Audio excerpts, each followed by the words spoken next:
Сәлеметсіздер ме? Түскі асқа не дайындаймын деп отырсаңыз, онда менің картошка тамағымды жасап көрсеңіздер болады. Ең бірінші қазанға май құямыз. 5-6 қасықтай май құйып, үлкен қасықпен мен сияқты тауық етін салуға болады. Тауық етін салып, ысып қайнап тұрған майға әбден қуырамыз қызарғанша. Бір 5 минуттай, 6 минуттай қуырып болған соң, майдалап, пиязымызды турап, пиязды қуырамыз. Оны және пиязымыз өлгенше 5 минуттай қуыруға болады.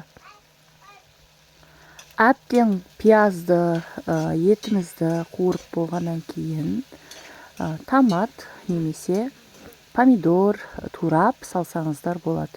Мен мына жерде өзімізге істегендіктен томаттан гөрі помидор қосқанын жақсы көремін. Азғантай ғана қылып помидор қостым. Және оны да 2-3 минут қуырып аламын. Араластырып тұрамыз. Өйткені неғұрлым етіміз бен пиязымыз қуырылған сайын тамақтың да дәмі әдемі болады. Бірақ қатты күйдіріп жібермеу керек.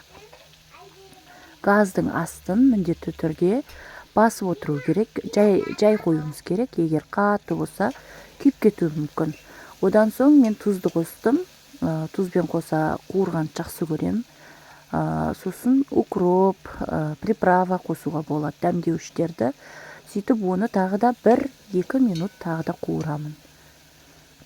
Осыларды қуырып жатып, мен 3-4 үлкендеу картошка ашып қойдым.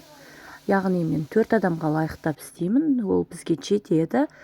Қазанды ашып, жауып, су құйып, арасында қозғап тұрамын, өйткені су тартылып қалмас үшін. Сөйтіп 15-20 минуттай суға етті пісіріп аламыз. Енді менде тауық еті болғандықтан тез піседі. Артынан өзіңіздің қалауыңыз бойынша картошканы турап саласыз. Мен ұзынша етіп соломкаға турадым. Үстіне қара бұрыш септім. Сөйтіп қазанды бір 20-25 немесе 20-25 минутқа бетін жауып өте баяу отта қоямыз.